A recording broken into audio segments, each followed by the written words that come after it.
नमस्कार, जय सिया राम। कैसे हैं आप सभी लोग। तो सबसे पहले आपको होली की बहुत बहुत बहुत बहुत शुभकामनाएं।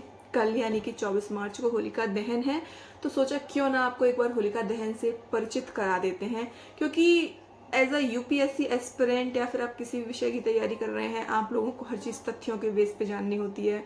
होली का अर्थ सिर्फ इतना नहीं है एक दूसरे को रंग लगाया।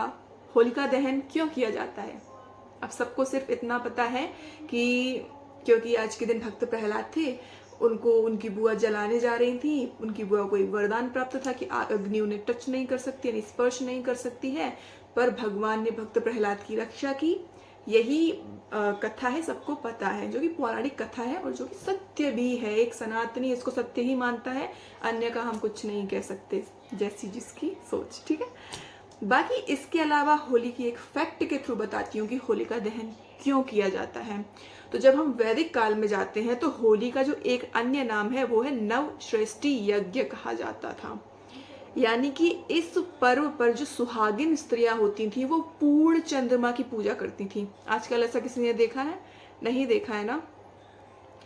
पूर्ण चंद्रमा की पूजा होती थी, अपने परिवार की सुख समृद्धि की वो लोग कामना करती थी। इस अब जैसे कि आप सभी को पता है कि भारत जो है वो एक कृषि प्रधान देश है।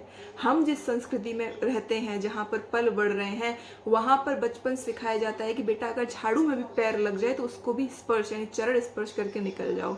तो फिर ये तो अन्न है जिसको हम ग्रहण करने जा रहे हैं, पाने जा रहे हैं, उसका हम पूजन क्यों नहीं करेंगे। तो होली को होला भी कहा जाता है और होला का अर्थ होता है अन्न। क्या होता है? अन्न। किस किस को ये पता था वो बताइएगा। अब चूंकि नई फसल होने जा रही है, उसकी कटाई होगी, रबी और खरीफ की फसल। अच्छा बताइए, रबी और खरीफ की कौन कौन सी फसल होती है, कमेंट करिएगा जरूर। ठीक है, तो जो वो फसल होती है उन फसलों का पूजन किया जाता है, जिसे होलिका दहन कहते हैं।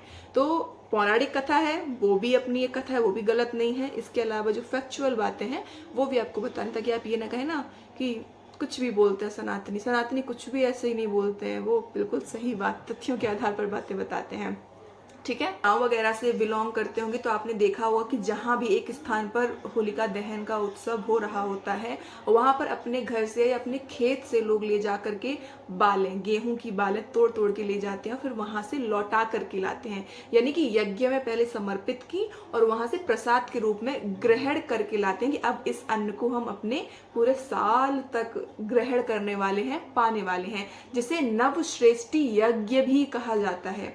होली का नाम पहले क्या था? नवश्रेष्ठी यज्ञ, नवश्रेष्ठी यज्ञ। ठीक है, याद रखिएगा, बिल्कुल जाकर के सर्च कर लीजिए, नहीं तो कहेंगे नहीं। और ये गृह सूत्र में हमें पढ़ने को मिलता है।